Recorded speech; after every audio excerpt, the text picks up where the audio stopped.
Well, good afternoon, good evening, or good morning, depending on where you are in this world, and welcome to today's DevOps.com webinar. I'm Charlene O'Hanlon, your moderator for today's event, and I welcome you. Before we get started with the webinar, we do have a few housekeeping items we need to go over.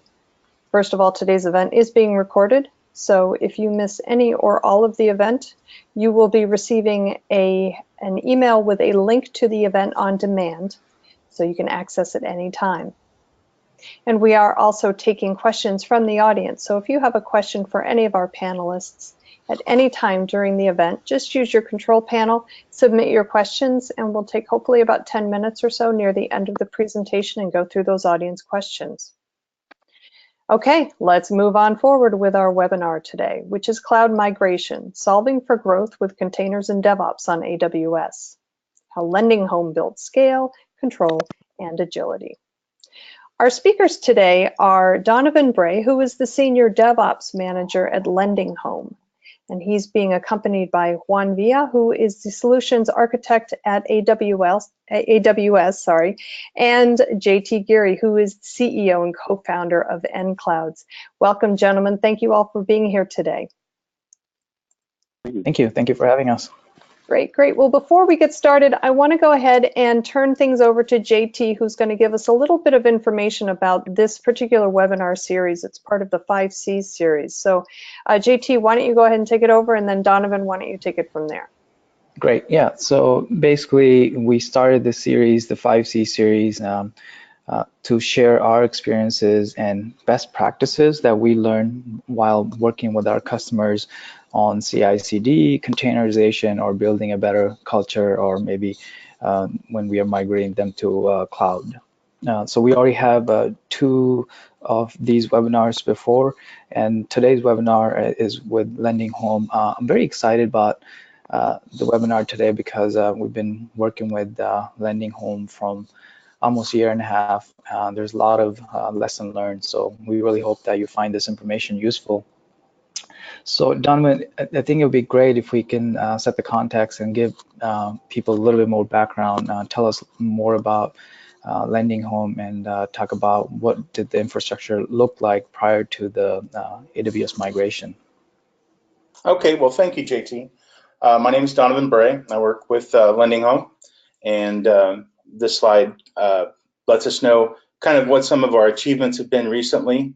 One of those things that I think underpin everything was a very early decision to write our own mortgage origination software, as opposed to using ones that were already available in the industry, though they had checked on those. Our founders were very much into real estate experience and engineering experience, and they thought we could do something better than what was out there in the industry at the time. Let's go ahead and go to the next one. So one of the things as we started growing up that we were doing is we were looking very closely at our downtime and our degraded times.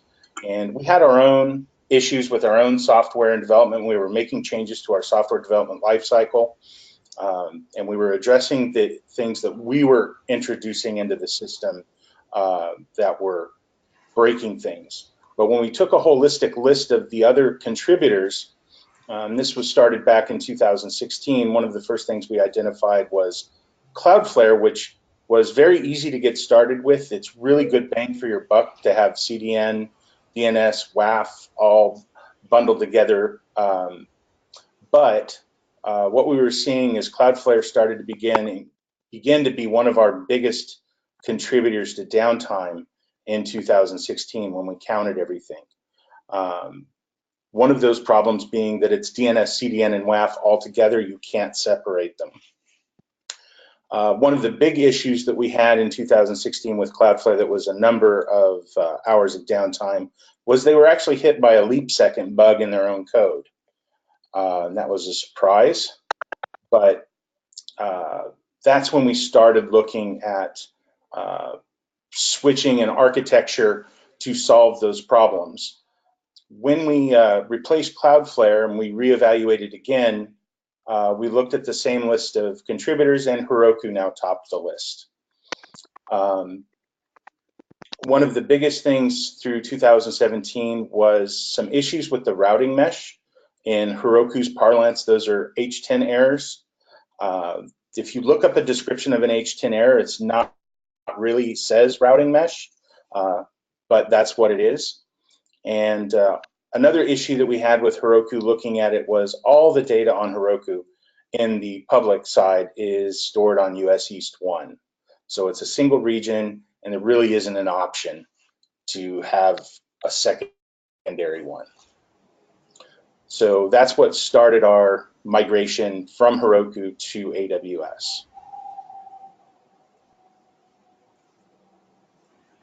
Our challenges, of course, we already mentioned downtime. It was impacting user experience.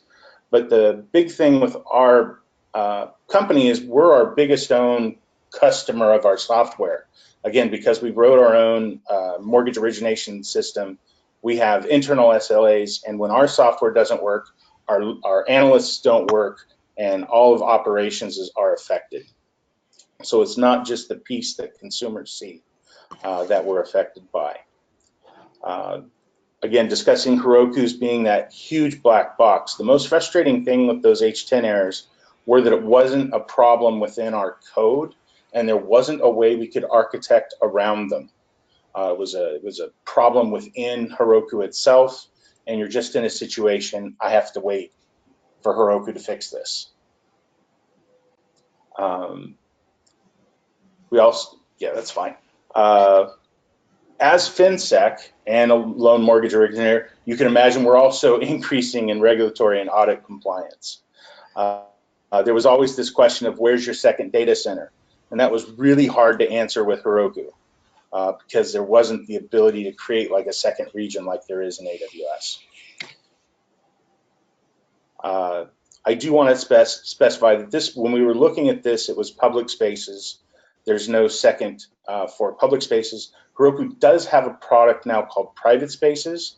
We were in an early beta of it, but we determined, it was very early, but we determined that if we were going to have to rewrite something as we would to go to private spaces, and moving to private spaces didn't solve the black box problem.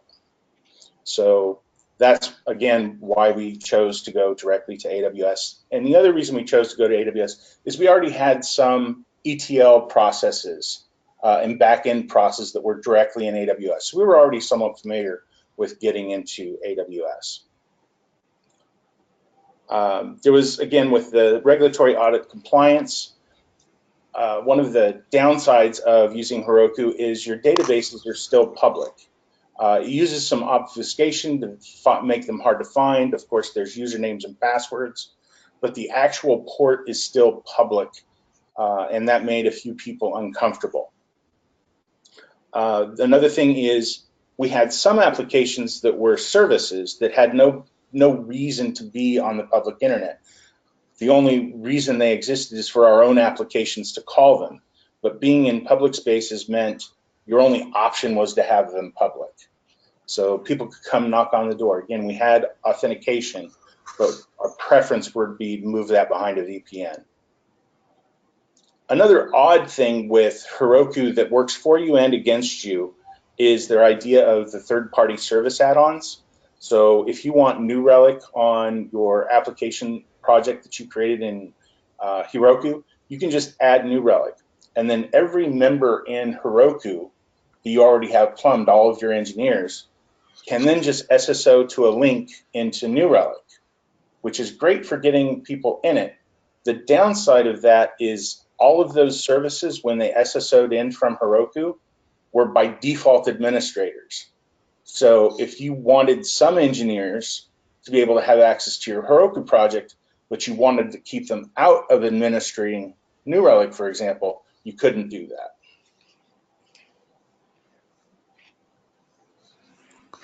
Great, Donovan. So, this is obviously you guys were working with Heroku already. It's a great platform to get started, and we see a lot of companies kind of start off with that. But sort of the most of the infrastructure that we work with, as far as when customers decide to go to cloud, AWS, we kind of see them in a similar place as you were. They had sort of no containerization, and they were used to doing things certain ways. So one of the things when we started working with you guys, because the control was very important to you. So I remember we started building different pieces. For example, VPN, we leverage OpenVPN to make sure that the access to the infrastructure is controlled, and that's one of the things AWS kind of makes it very easy. VPC pairing allows you to kind of route traffic between regions now. I don't know, Juan, if you want to touch on that. I know this is one of the latest features you guys announced in last reInvent. Sure, absolutely. All right, thanks, JT and Donovan. This is Juan Villa. I'm a solutions architect at AWS. And it's been really exciting for me to hear the story that Donovan is now sharing with you guys, and also the work that they've done together with one of our partners to make this a successful venture, really. One thing I want to point out, and this picture I think kind of sets the tone for this, is that, in the real world, like if you think outside of cloud computing and you think about working with just a basic set of tools, you generally start with the simplest tools, with a small amount of tools. But then as your job gets increasingly more complicated, more advanced, things like regulations start coming into the picture. You're trying to get a competitive advantage over a different product by doing some optimizations that are only possible in very flexible environments. You start getting to the core question, or the core pivot point, which is the decision between trade-offs between flexibility and simplicity. With AWS and a lot of these offerings that are actually on this slide, we created a lot of these as building blocks, and you don't have to use them all. You only use the ones that you need to use in combinations with one another, and you trade off yourself. You kind of set up your own formula for trade-off between simplicity and flexibility, right? And sometimes you can actually achieve them both fairly well with a lot of our services that are actually incredibly simple to use and yet very flexible. So one of those is, like JT mentioned, is the VPC peering. So we launched the concept of VPCs quite some time ago, where you can create a private virtual network to put all your infrastructure in. So you define your own what's called the IP address CIDR. So you set up a subnet, essentially a private subnet. You define what's exposed publicly, and now you have the ability to essentially peer multiple networks that you can create across regions, even one with the other. So you can have applications and services talk with each other effortlessly via this private fabric that stays within your private network, right? A lot of that is actually done internally via the power of our VPC, which is based on a concept of software-defined networks. So there's a lot of flexibility there. But I don't want to take up too much time. I just wanted to chime in and say that real quick. I want to hand it over to Donovan so we can continue sharing the story. Yeah, absolutely. And just JT, one more time, maybe a few more points on this slide. Most of the migrations we do, rather than doing lift and shift, we try to leverage the technologies that cloud offers. For example, containerization is a huge sort of a step forward on how you build and manage your infrastructure on cloud. So in this scenario, we are using ECS, but as Donovan said, AWS makes it kind of easy. So a lot of our customers, we use either Kubernetes or ECS. But the idea is to containerize the app, so it kind of makes it easy for managing the life cycle of app, because the deployment becomes easier, pushing new changes becomes easier, even the failures become much easier to handle in containerized environments. So we try to leverage that. For LendingHome's case, we're using BuildKite, and most of our customers either use like Jenkins or Circle CI. Once again, the idea is to kind of pick the right pieces to build the infrastructure that's really going to help you to scale and meet your objectives. Another service that we've been using quite a bit lately is Lambdas. Most of the time when we are doing migrations to cloud, we try to see where we can leverage Lambda, because such a powerful service is just one less service to manage. In the long run, we feel like it's cheaper, and also it makes it easier to manage because you don't have to worry about maintaining the servers. And we also leverage tools like CloudFormation or Terraform. We believe if you treat your infrastructure as code, it makes life easier as far as spinning up a new region. You can just essentially leverage these scripts to spin up new environments, and it also drive consistency across all your environments. And that way you don't run into environment variance type of issues. Elastic Cache, most of the customers we're working with, they use some kind of caching. Most of the time it's Redis. It's another managed service from AWS. So this is what we ended up using for LendingHome. And we also are leveraging AWS Load Balancer and Aurora because it gives us a bigger storage capacity. So I think this will be a good point, good time to maybe Donovan to go over how did the architecture look like. Yeah, let's go to the next slide. So on the right was one of our graphs that we did very early before we even started this work, but I wanted to give, it kind of gives two examples of how we set up our VPCs. We had a centralized VPC that is for the things that are shared between all of the other VPCs. Docker Registry and the VPN are the primary ones. And then I have two examples of the containers of VPC, LH prod environment, and our stage environment. We actually have several others, but I'm only showing those two so that you can see that they're separate. And this is kind of a logical diagram of how we've set up the ECS clusters and calling out the different availability zones, RDS clusters, and our Elastic Cache. We do use both versions of Elastic Cache, Redis and Memcache. But we use the VPC as the environment boundary. So LH prod is all considered, that's the boundary of that environment. Currently, we've selected, because of simplicity, we have one ECS cluster per VPC. And we do what they call a shared services VPC topology, which means for every application we put in there, it has a number of services, and we just keep putting those services on the same cluster, and the cluster auto scales out by memory.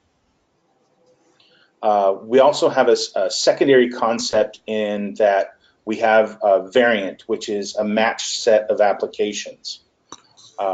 In prod, and most of our environments, we only have one set, or what we call a root variant, which has an index number of 0.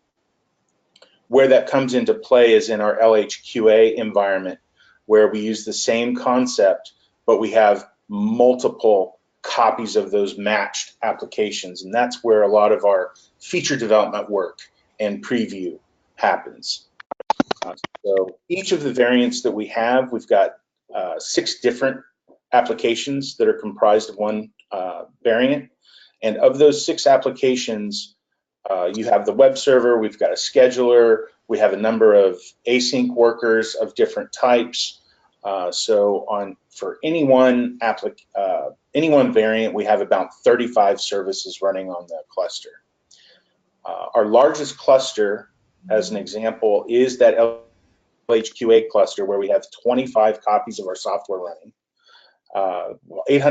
just under 850 services. Not all of those are scaled up with containers, because what we do is we allow the engineers to turn on certain async workers or leave them down, depending on what they're testing. So they all have a default load, but they all may not be scaled up. But all of the services are defined so that they can use our CLI and turn them on if they want. Currently on that cluster, we have 470 different tasks. And that cluster has 60 ECS hosts generally, and we're using the M4X large as our default building block at this point, just to give you an idea of how big that cluster was. Okay, we can go to the next. We wanted to show kind of what our whole ecosystem was of everything that we're doing. That's what this slide is for. A full complement of Amazon services that we use is on the right. Monitoring Splunk we use for logging, Sentry for error handling. New Relic is good for profiling, and we use Pingdom for testing the front doors. We selected OpsGenie a while back instead of PagerDuty. We've been really happy with that. And just we're mainly a Rails shop, Ruby on Rails shop. In DevOps, we use some Node, some Python, particularly connected with Lambda. Great. And Juan, I'm pretty sure, Randy, if you can stay on that slide, sorry. Juan, I'm pretty sure you also see a lot of infrastructures like we do. And does this resonate with the common infrastructure do you normally look at? So for example, for LendingHome, we're leveraging Splunk. Do you see customers mixing and matching best of the breeds in their infrastructure? Yeah, absolutely. Absolutely. This is actually a very typical mix of services. A lot of our customers leverage very similar services. And really, it depends on their expertise and their business, right? So our customers that are more DevOps heavy and their practice is all centered around DevOps, they tend to do some stuff more in-house, but then leverage partners for other things that they don't have a core expertise in, right? And that's one of the really, really cool things in my opinion about leveraging AWS is the strong partner ecosystem, being able to find those consulting partners, but also those other partners that have very tight integrations with AWS, very good relationships with AWS, that have products that solve very large problems in simple ways, like Splunk, for example, who's actually a very successful partner of AWS, right? So, and Datadog is also mentioned there as well. I've actually worked with them personally. So this is a pretty typical mashup. Great. And Donovan, I know we're also leveraging Spot instances. It'd be great if you could touch on how you're leveraging Spot instances. Sure. What we found, we've been using them for a while with our, let me go back a step. What BuildKite is a CI/CD application where BuildKite has the front end as a SaaS, but you run all of the workers in your own AWS account. And we've been doing that successfully for a while, even when we were on Heroku. And I think at last count, we're running about 300 Spot instances just for our BuildKite farm. And that, it works great. Async workers, it works great. We did have some issues with Spot instances and using them in the ECS clusters because when there's a requirement to set the min instances to 0, and where that bites us is when we need to make changes to the ECS hosts and we roll those out, it's not a complete rolling upgrade. So what ends up happening is it shuts off all the Spot instances, which makes the front end web servers start failing until enough of the ECS hosts have spun back up and the containers started back up. So that's one thing I think we'll have Juan talk about that we hope will be fixed in the future so that we can avoid that. Yeah, absolutely. I can chime in just for a few seconds there. So that is definitely something that we listen to our customers on these kinds of issues and use cases, and we provide this feedback back to our product teams, our service teams, that then prioritize it based on the requests from customers. In this particular instance, right, it's the reality is that the existence of a Spot instance allows for very cost-effective workloads, usually queue-based workloads where you don't care when the work is done, as long as it's done within the next, say, 36 hours, you can leverage some really good pricing by bidding on use capacity, which is what Spot instances are. But in some cases, leveraging it for a production web front end might be a little bit more tricky, a little bit harder to do, but that is something that we're constantly striving to improve. And hopefully here, you know, in the next few months and years, as we follow our pace of innovation, we'll be able to innovate more there, and hopefully, you know, provide answers and fix these tiny issues in these use cases for our customers. Yeah, and from what I've seen, the billing impact is significant. You know, many of our customers could save a lot of money if they're leveraging spot instances, but you know, you have to select the right use case. Like batch processing is perfect fit. That's sort of what we are doing at LendingHome, where the build process launches bunch of containers, and you know, and once the testing is done, it shuts them down. So we've seen a lot of that kind of use cases. And also, I think it's important to mention that that you can actually do that sort of uh, dynamic scaling in cloud if you have all the pieces in place, meaning if you have invested into CloudFormation, if you have invested into Terraform type of automation tools, it makes it very easy to kind of experiment with spot instances or any auto scaling. And that way you can adapt to your needs and save money as well. So Donovan, maybe also we can talk about some of the results so far, right? We spent a lot of time implementing this infrastructure, leveraging tools like spot instances, and what can you talk about some of the impact it had on your business so far? Well, the slide we're looking at right now is the price comparison we did on the spot instances. And just to give you an idea, when we actually first selected spot instances, we assumed we would swap those out and search for RIs. But every time we reviewed it, it's made more sense to stay on spot instances. This is just one description for one instance type. And we can go to the next slide. I think we should have some results. Again, our whole goal in reviewing this and doing the migration was uptime. And I say we're into it about just coming up on 45 days since the migration. Production, we've seen, and I say virtually no downtime attributed to our production infrastructure since migration. The reason I say virtually is we have had 2 very quick instances of some failures from Pingdom, but they were over so fast we couldn't reach what the root cause was. And it's been a couple weeks since it's happened. We've got it on the list to monitor, but it was a failure of one test, and then the next test succeeded. And so we're just keeping an eye on it. The interesting thing there is we're still on all the message lists for Heroku, and we've had 3 or 4 outage notices from Heroku that would have affected us, but didn't. So that's really encouraging for us. One thing we were able to address is that modular infrastructure. So I think during building, we may have swapped out how we do the encryption of environment variables 3 times. We've swapped out how we use the load balancers a couple times to get it ideal. There's lots of, you're playing with Legos. That's what I say. You're playing with Legos. And you can pretty much put it together however it makes sense for you. If one way doesn't work, you can try another. Reduce costs, definitely, like I said, we started the build kite cluster, and that got bigger. We assumed we would eventually have to switch over to reserved instances, but the availability of different instances that work for our workload and the bids that we've been able to do have made it not necessary to switch over to reserved instances.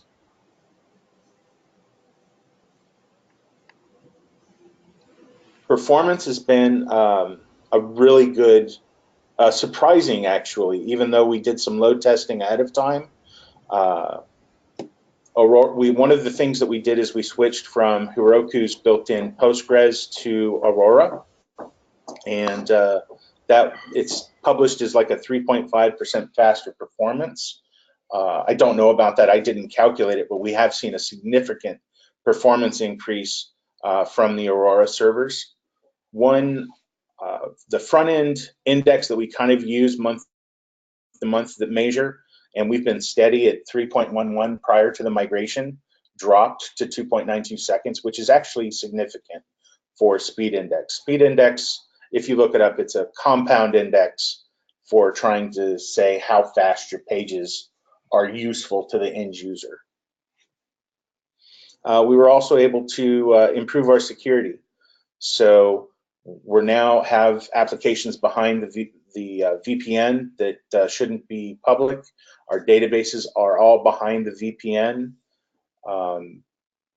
And all of the engineers were using AWS IAM, putting appropriate policies on them, and we're always adjusting what they have access to. And we've got different classes of engineers, and we can show that to auditors. This is how we're controlling need to know.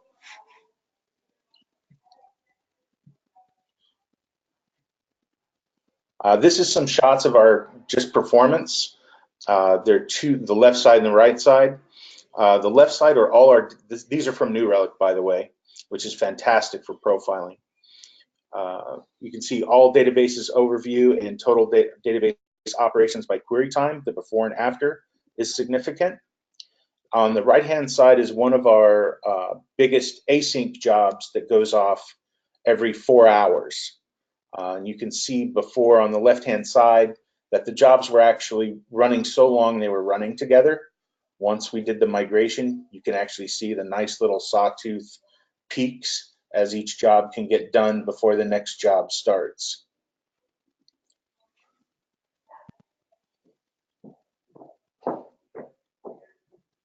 You can go to the next slide. All right, some lessons learned. When you're dealing with AWS, limits, it's like location, location, location.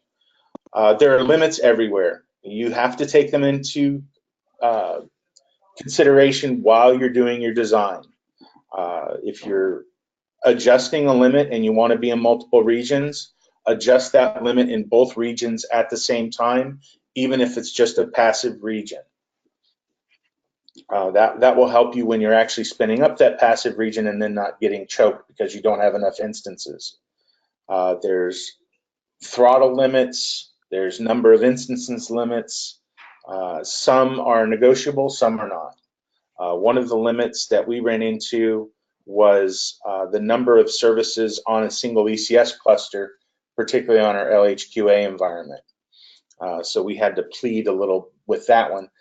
And there is some negative consequences for that.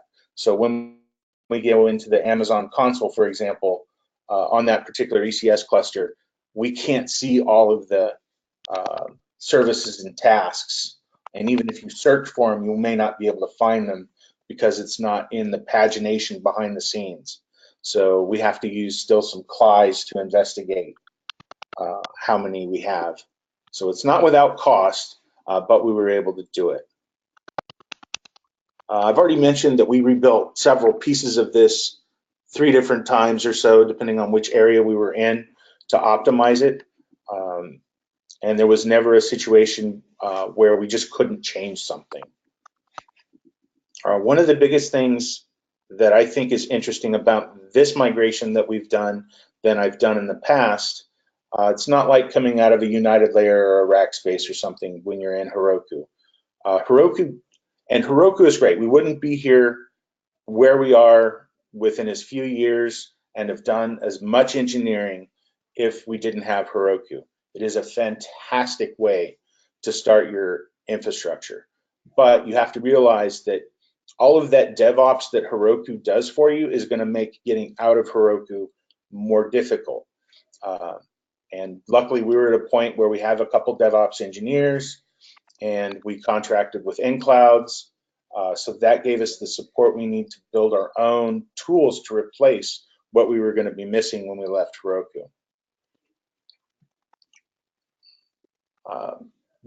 One of the other things Heroku does really nicely is they've got this concept of those log drains, and they have those add-ons. We had add-ons for log entries, and Librado's log entries was all about the logging. Librado was the visualization layer.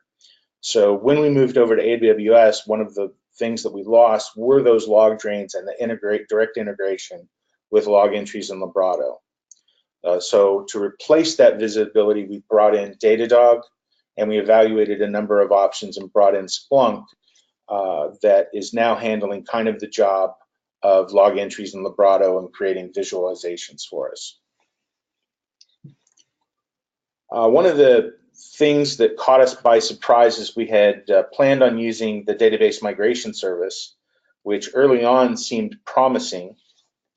But when we started doing our testing with it, we ran into a few issues. Particularly, originally we were moving from Heroku's Postgres to RDS Postgres as opposed to Aurora. And one thing we found going through DMS is JSONB and HStore was not supported. So it appeared to work, but when we investigated the columns, we had missing data. We later switched to Aurora for scalability reasons and some other reasons. And what we found is DMS didn't have the same limitation with JSONB or HStore, but it had a new limitation, and that was what we wanted to use DMS for was to create a quasi active-passive relationship. So when we wanted to cut our Heroku connections, we could just switch the DNS over and start transacting immediately. But what we found was there's still a couple things you need administratively on the Heroku Postgres side that we couldn't turn on. So we couldn't get the consistent syncing. And what we ended up doing is just doing a dump and replay. So we took about a 12-hour downtime on a weekend, and we just dumped put maintenance pages up, dumped the entire database, and replayed the database. Just to give you an idea, we had a 300 gig on-disk database to move.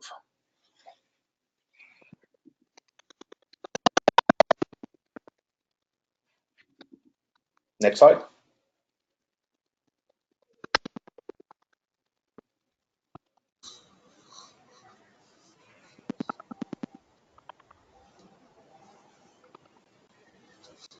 Some more lessons learned. Create your support infrastructure first. Just step one, go start getting your support infrastructure done. We struggled a little while before engaging with nClouds on our own to try to tackle this huge project. And we knew we needed help, so we contacted them and brought them in. And I highly advise that. I wish we had brought them in sooner.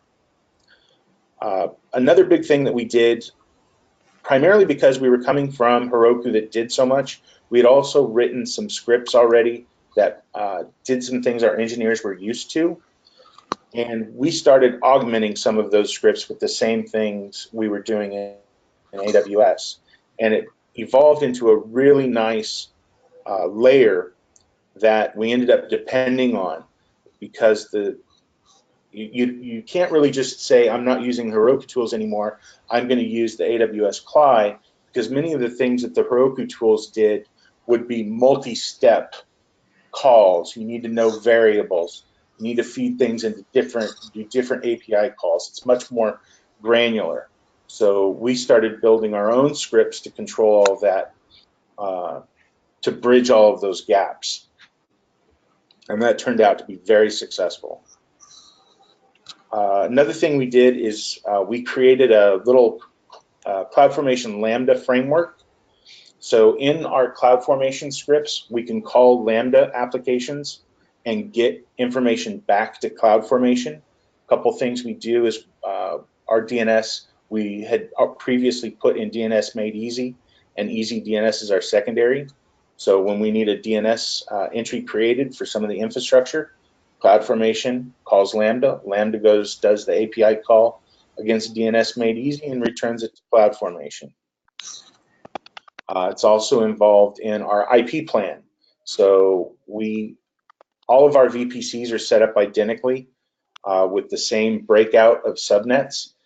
And what we can do is we just feed it the starting CIDR, and the Lambda will calculate all of the subnets, and it's agnostic, so it will work for US East 1 subnets and US West subnets, for example, and it'll give us the right number of subnets back.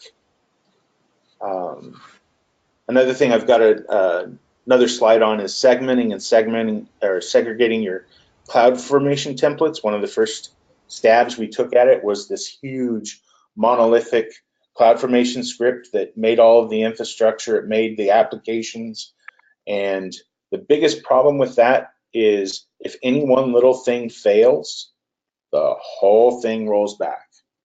So it's really important to think about how you're going to layer your infrastructure in. And the way we thought about it was just like you do code. The first layer is something that doesn't change very often.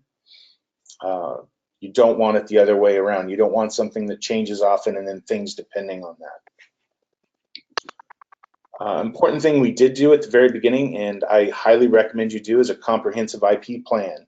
How are you going to use all of these if you're going to use 10 dot, the 10 dot network, or you're going to use 172, any of the other private address ranges? Create a comprehensive IP plan for your entire corporate org and your production side. And I've got an example of how we did ours. Another thing is start with a naming convention policy right away. Figure out what your common abbreviation are. I really don't like a decoder ring to figure out what a name means, but with those limits, you're going to run into lots of situations if you're concatenating things. You're going to make a name too long for CloudFormation.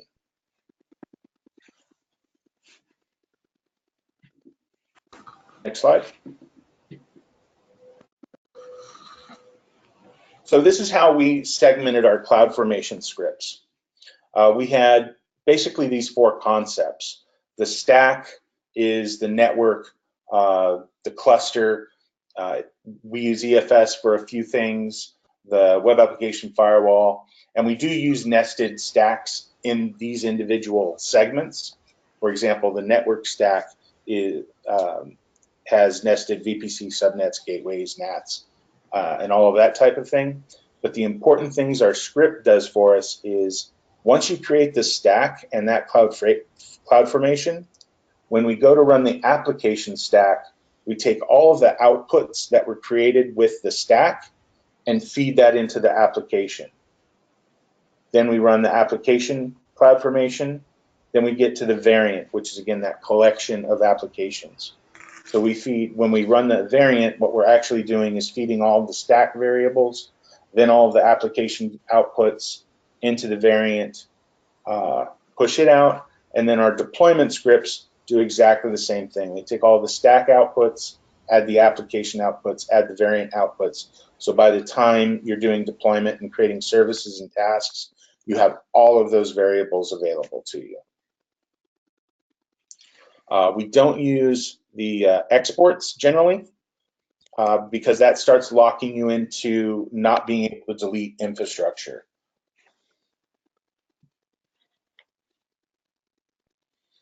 This is an example of our comprehensive IP plan.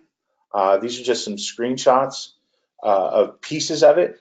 But when I started, this is born out of, at my last company, we were acquired and we had to merge our AWS IP spaces, which did not go well. So we had to keep them separate. We had to have separate VPNs, and I could never be connected to both at the same time. It got complicated again when we acquired yet another company that also used AWS and used 10. So now I've got 3 VPNs and I can't be connected to everything at the same time. So when we approached it for LendingHome, we took all of our corporate space for our offices. We took all of the production space. We took into account not only having 2 regions, but at least 4 regions. And we started breaking it up. And the way I broke it up is always by summarized CIDR space. The other thing I did, and you can see this in the top, is when we start assigning things out, I skipped ranges. So this whole plan is based off of the question, what if I'm wrong? So if I haven't given, for example, the company LendingHome enough space, we actually have a place to grow into one of the next block. And that's true all of the way down. On the left-hand side, oh, sorry. I was just going to point out on the left-hand side of this slide is some of the decisions or some of the guidelines we wanted our design to follow.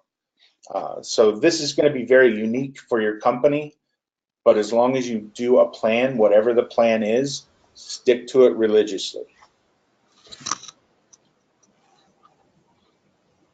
Okay. The naming convention policy. I thought this was going to be a small slide until I actually looked at our naming convention policy. So I could only put a small excerpt in here of the kind of things and how specific we were getting. Again, this is all driven. If I could have if there was no limits, I wouldn't need so much the naming convention. You've got a lot of varied limits depending on what you're doing. And those 32 character limits start getting really creative names.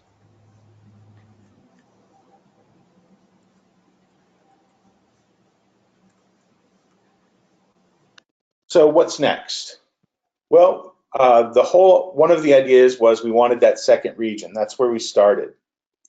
What we haven't been able to realize yet is full regional replication with Amazon Aurora Postgres. It's going to be released. I'm sure Juan can let us know a little bit about that. But you can do it with MySQL, can do Aurora replication, as well as RDS Postgres can do regional replication. So we're just waiting for Amazon at this point for that. And that will give us that passive second region. Another thing is we're still replacing visibility with Splunk and Datadog. So we found that we can reproduce some of the graphs Librato used to do with the data that was logged. So we're doing that with Splunk. And then Datadog we're leveraging for performance data from the ECS instances. Another thing we found is because our performance is so good, we're actually looking at changing some of the counts and size of containers for cost optimization.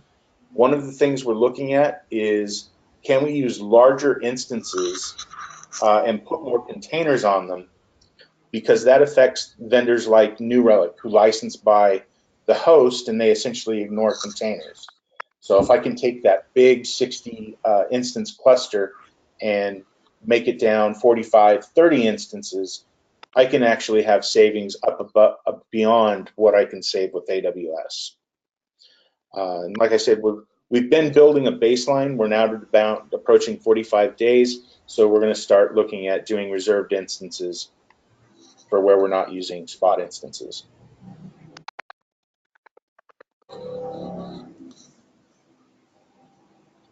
This slide is a bunch of the resources, particularly that I used for coming up with our IP plan. Good shout out to Jody's IP subnet calculator. That's a fantastic calculator, really helpful. And my spreadsheets I built with those Google IP functions. One other big call out I'll do is tail stack events we use in our CLI, and that helps you keep track of cloud formation from the command line.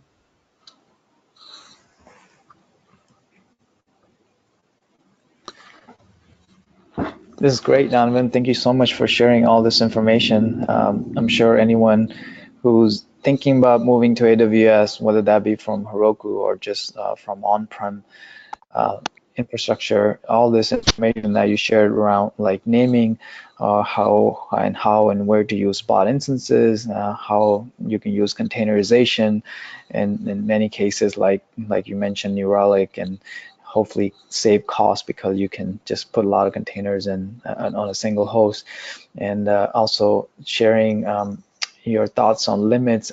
We've done over hundreds of these. I feel like people run out of AWS service limits or hit the service limits at worst possible time. So it's great advice. Anyone who's thinking to kind of keep in these best practices in mind, as nClouds is kind of on mission to make sure that we help companies to build this sustainable infrastructure, so companies could focus on their core business. As I mentioned at the beginning of the webinar, we've done a couple of these webinars on DevOps.com. First one was with Perdea, where we talked about their CI/CD and container journey and how that led to building a better DevOps culture. We've also done one with N-Dimensional. We went over how their cloud infrastructure helped us to them to build a better culture, DevOps culture. And obviously this webinar will also be available for replay shortly, maybe in a couple of days or by next week. So hopefully you find this information useful. Sherilyn, at this point, I would like to turn it back to you for Q&A. Okay, great. We have gotten some great questions in so far, but there's still time. If you have a question for Donovan or Juan or even JT, just go ahead and get your question in, and we will go ahead and get started with the ones that we have. Okay, the first question I believe is for you, Donovan. Let's see. Victor asks, are all these VPC in one AWS account? Yes. Okay. Everything we have, we do have a sub account for testing, but everything is in our main account. And I suppose I guess I didn't see a value in going to multiple accounts at that point. Okay, great.